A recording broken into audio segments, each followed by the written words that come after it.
Hey, this is Boris. Welcome to Twin Cities Dual Power.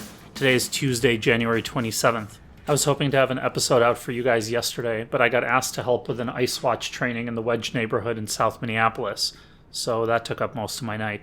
The training was held at a venue with a capacity of about 150 people, and probably about 500 people showed up while the doors were open for the training. We ended up having to turn away hundreds of people who were all there to help with the resistance against ice. It was really cool to see. Let's talk about what happened on Saturday.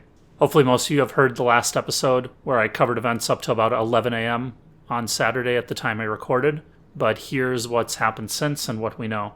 The man who was murdered by ice on Saturday was Alex Jeffrey Pretti. He was shot at about 9:04 a.m. while trying to help a woman who was being harassed by ICE agents.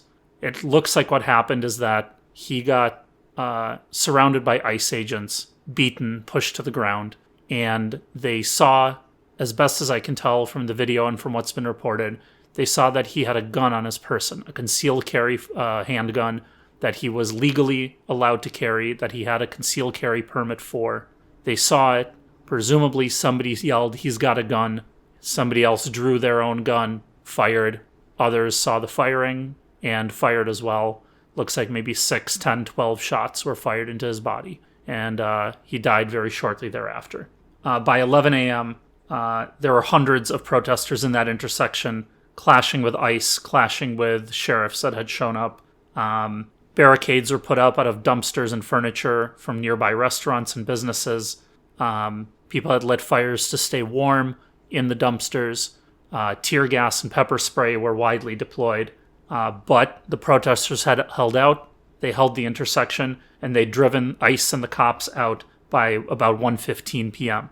And the rest of the day, protesters held the intersection and set up a vigil for Alex Pretti.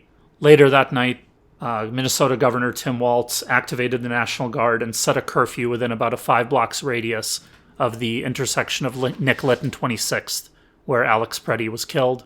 National Guard and police blocked off entrances to that part of the Whittier neighborhood, only allowing foot traffic and local car traffic in. That curfew wasn't repeated the next night and hasn't been repeated Monday or as far as we know for tonight. Minneapolis Police Chief O'Hara, in a statement about the killing and the curfew, asked the residents of Minneapolis, "Do not destroy our own city." This is a clear reference to the fires, the looting, the riots, the protests, the rightful appropriation of everything inside of the Lake Street Target by the people of 2020. Walz, Fry, O'Hara are all obviously afraid of a repeat of what happened in 2020, of the entire uprising. And they should be afraid because, that was the last great expression of the power of the people of Minneapolis. But what they don't understand is that uprising was against the institutions of this city. It was against MPD. It was against Fry. It was against all the institutions that allow the continued unpunished killing of black men, black people, trans people, minorities in our country, in our city. This uprising is very different. This uprising is against an outside invasion by a rogue federal agency. We're not trying to destroy our own city. We're trying to defend it. We're trying to defend the people of this city against ICE. We're not out here trying to burn anything or destroy anything. We're out here trying to save people's lives. So who was Alex Pretti?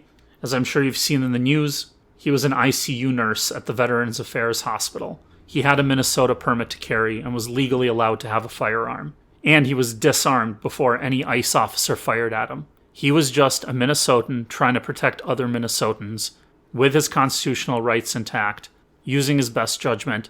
He didn't attack anybody. He was holding a phone. He was filming. He was just there to observe and try to protect his fellow Minneapolitans. ICE shooting him on the basis that he had a gun on his person, not brandishing a gun, not threatening, not trying to draw it as far as we can tell from any of the videos, just for having a gun on his person. The fact that ICE murdered him for that just means that, as far as ICE is concerned, Americans don't have Second Amendment rights. Americans do not have the right to carry arms, to bear arms, to even possess arms on their person, as the Constitution protects our right to do. Now, the Constitution only goes so far, and it's only good for so much. The Constitution is only as good as anybody is willing to protect our rights enshrined in the Constitution. we can't rely on the existence of the Constitution to actually guarantee any of our rights. And it doesn't look like the government of Minnesota is very interested in defending those rights. And it looks a lot like the federal government is currently very interested in violating as many of those rights as they can. In fact, it's not just the Second that's being violated regularly. They're already violating Fourth Amendment rights of U.S. citizens constantly. And I say U.S. citizens, but it's important to note that anybody on American soil is protected by the rights enshrined in the Constitution.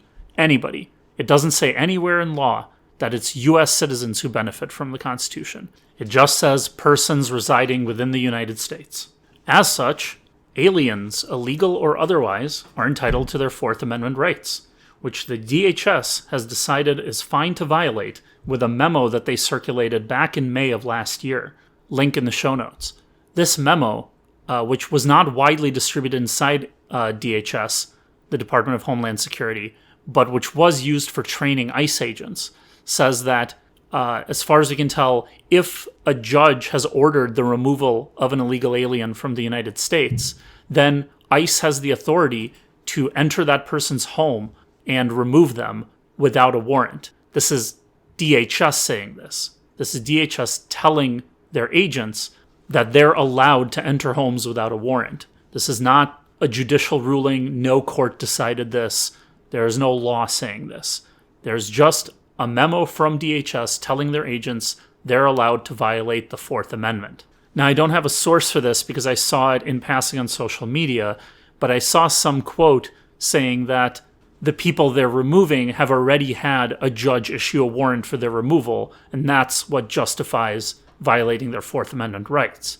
But that's, as far as I know, not how the Fourth Amendment works. In order to enter a person's home without their permission, you need a warrant signed by a judge saying who you're looking for, where you're looking, and what you're allowed to do there. ICE has decided that that doesn't apply to them, that they can enter with just an administrative warrant, not signed by a judge. And I guess that's the world we live in now.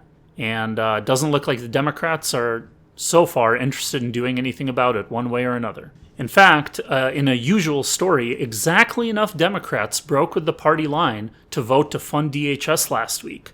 So now DHS has all the funding they could ever need to continue doing exactly what they're doing, and the Democrats magically were unable to stop them once again. It's a real mystery how that keeps on happening. Every single time the opposition needs a bill passed.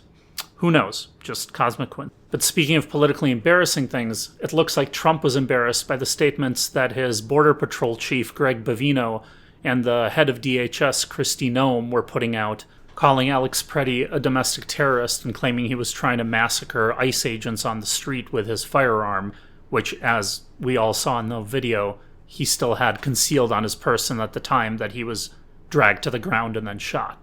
This resulted in Trump and Governor Walz having a phone conversation, after which Trump said that him and Walz seemed to be on a similar wavelength.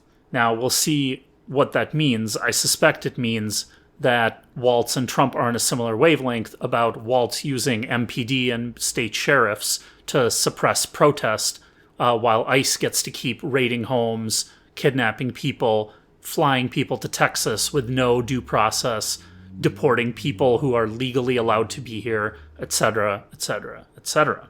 It'll just be, much more polite, much more civil, much less on the news, because, that's how the Democrats want it. They want these people deported. They want families broken up. They want the law enforced unreasonably and with no consideration for humanity. They just want it done by the book. It's exactly the same as when Biden was elected and everybody immediately forgot about all the kids in cages on the border.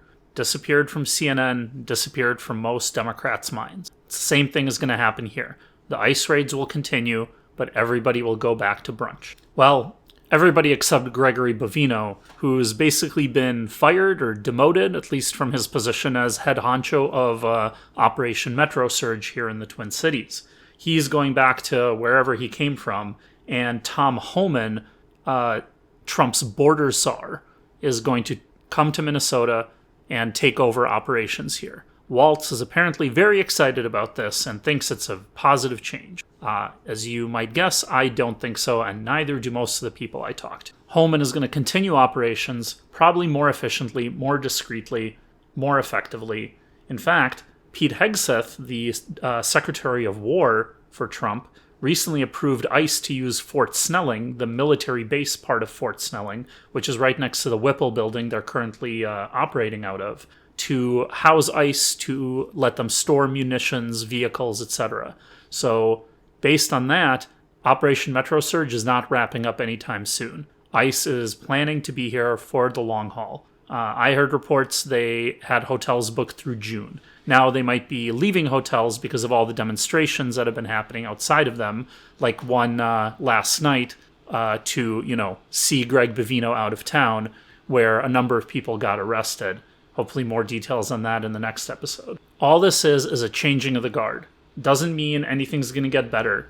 Nothing in this town is going to get better until ICE is gone. Gone. Preferably abolished fundamentally as an institution. Hopefully DHS gets abolished fundamentally institution. Both of them have only existed since 9/11, if not later. And the Patriot Act, which helped usher them into being, was always meant to be a temporary measure. But we know how the state operates. We know that every little drop of power that the state is able to claw from society, it will keep forever. And society will never get that freedom back. ICE isn't going to be abolished because the Democrats pass a law about it or the Republicans feel bad or something. ICE will be abolished when all of the other oppressive institutions of society are abolished alongside with it. And that can only happen when an international, democratic, working class movement for socialism takes power away from the state and begins to run all of society in the interests of all of the people. I know that's a big ask, and I don't really have any specific policy proposals for how to get that. But really, this isn't a question of policy. Discussions of policy totally miss the point. Policy can change at the whim of a handful of politicians. Whoever's got enough votes in whatever body of old people with a bunch of money, that write the laws. Policy changes aren't going to get us out of this. A nicer ICE, a nicer DHS, a nicer president or Congress or Supreme Court isn't going to fix any of these problems. These problems are problems that only society can fix within itself. Our current politics is just a fight between two capitalist parties trying to wrangle control of the armed enforcement capabilities of our state institutions. Who gets to make the laws? Who gets to direct the police and the army? Who gets to collect the taxes? And what do they do with them? It's just a fight over turf, a fight over quote-unquote values, a fight over voting blocks, over prestige, over the right to put your name on the wall of some theater or monument. At the end of the day, it's all gangsters. It's just gangsters fighting over turf. That's what our current politics is.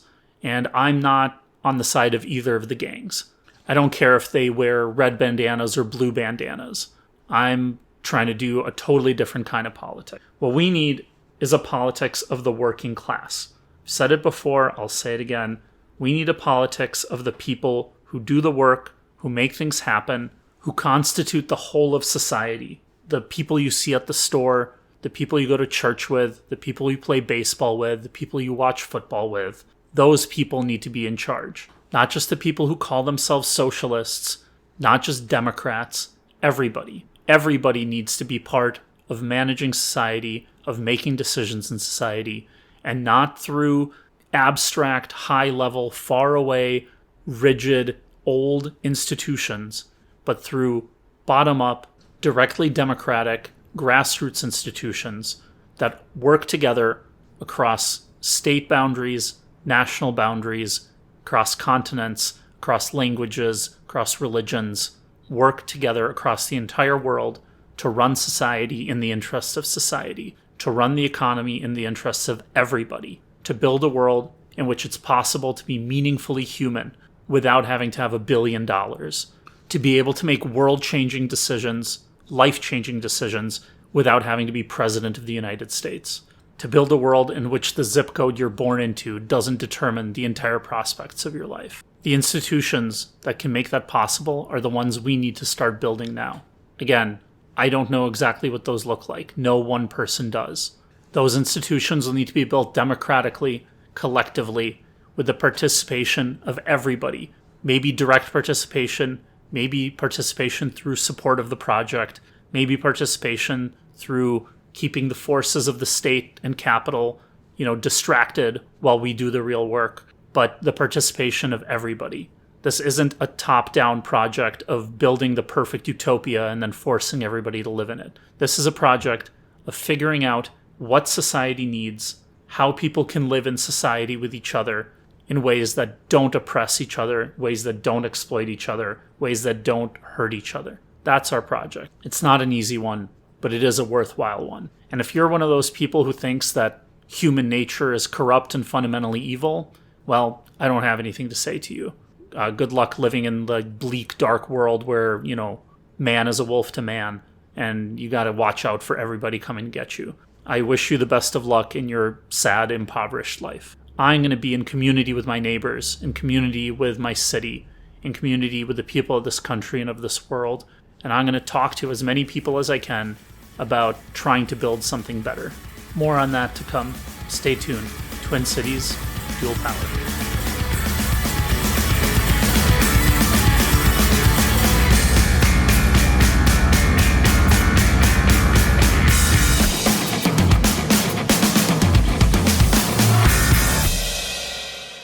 Twin Cities Dual Power is recorded in South Minneapolis. You can find us on Apple, Spotify, YouTube, and anywhere else you get your podcasts. Please subscribe so you don't miss the latest episode.